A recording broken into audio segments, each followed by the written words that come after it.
90% d'Africains quittent leur pays pour diverses raisons, la poursuite d'études supérieures, la recherche d'opportunités de travail qui payent bien ou le désir d'échapper à des conditions économiques extrêmes. Cependant, une question se pose souvent. Parmi ceux qui partent, combien parviennent-ils réellement à créer une richesse significative? Combien d'entreprises rentables sont fondées par les Africains à l'étranger? Les études montrent qu'il peut être difficile de bâtir une fortune en tant qu'immigré. La création de richesses à l'étranger représente un véritable défi pour la majorité d'Africains. Mon objectif dans cette vidéo est de te montrer que tu sois en France, au Canada, au Royaume-Uni, comment tu peux maximiser tes chances pour atteindre le succès dans les finances. Avant de plonger dans le vif du sujet, voyons quelques parcours d'entrepreneurs d'origine africaine qui ont réussi à bâtir leur fortune à l'étranger. Installe-toi confortablement, tu vas beaucoup apprendre. Le premier cas de réussite est Steve Masiyiwa, un entrepreneur zimbabwéen. Il a fondé Econet Wireless, une entreprise de télécommunications qui est présente en Afrique, au Royaume-Uni et dans d'autres régions du monde. Aujourd'hui, la fortune de Steve Masiyiwa est estimée à $1 milliard américains. Son parcours nous montre qu'il est possible d'avoir un succès international tout en exploitant les opportunités sur plusieurs continents. Un autre cas pertinent est celui de Mo Ibrahim, un entrepreneur soudano-britannique. Il a fondé Celtel International. C'était une entreprise de téléphonie mobile qui a opéré dans plusieurs pays africains avant d'être vendue pour $3,4 milliards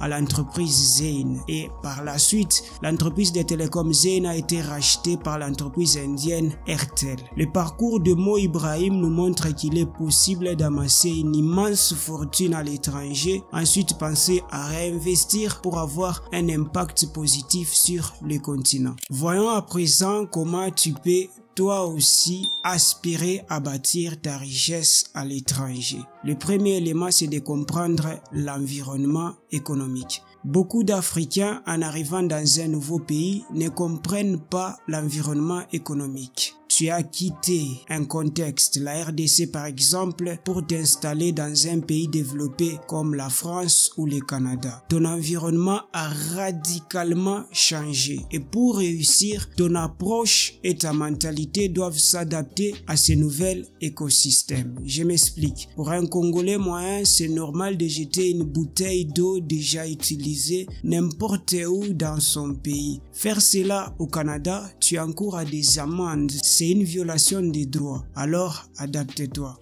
Deuxième point, l'environnement capitaliste. Maintenant, sache que la majorité des pays où les Africains émigrent pour travailler ou étudier, comme la France, le Canada, l'Australie, ce sont des économies capitalistes. Le système capitaliste n'est pas construit d'abord pour le salarié. Dans cette économie, toi qui es employé, tu es un outil. Tu es utilisé pour construire la richesse de la nation qui t'accueille. En d'autres termes, le système capitaliste est bâti pour récompenser l'investissement, la création de valeurs ou la prise de risques. Les employés, bien qu'essentiels à l'économie, sont des maillons de la chaîne pour produire la richesse nationale. Le système capitaliste favorise fortement les personnes qui créent des entreprises, innovent et génèrent des emplois. Les Juifs et les Chinois d'un côté, les Indiens et les Libanais de l'autre côté arrivent bien informés dans un environnement capitaliste et ils démarrent leur business. En revanche, les Africains entrent ignorants dans un environnement capitaliste et ils recherchent le travail. C'est pourquoi les Juifs et les Asiatiques arrivent à prospérer dans cet environnement.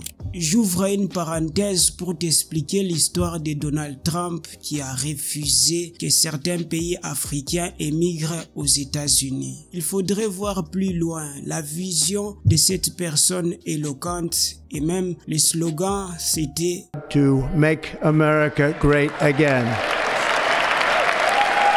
Il veut que l'Amérique soit bâtie par des capitalistes, des moteurs économiques, des créateurs de richesses, d'apporteurs de solutions. Et si nous voyons l'Africain moyen, lui quand il part dans un pays étranger, sa vision c'est de profiter de ce qu'il trouve dans ces pays. Il n'a pas la mentalité d'apporter de la valeur. Et Donald Trump connaît bien les Africains. Moi, l'apport que je te donne par rapport à cette vision, c'est un apport purement économique et financier en ma qualité d'analyste financier. Mais d'autres peuvent dire certains apports par rapport à leur approche qui peut être économique ou ça peut être aussi relationnel. Je ferme la parenthèse, parlons de ce qui nous concerne. Dans le système capitaliste, le système fiscal, c'est-à-dire les taxes et les impôts, sont programmés pour collectionner l'argent des salariés et donner du pouvoir aux entrepreneurs. En d'autres termes, les taxes et les impôts sont élevés pour les salariés alors que pour les entrepreneurs, c'est moins élevé. Pour conclure, si tu es observateur, tu verras que de nombreux Africains qui ont réussi à l'étranger ont tout simplement décidé de rentrer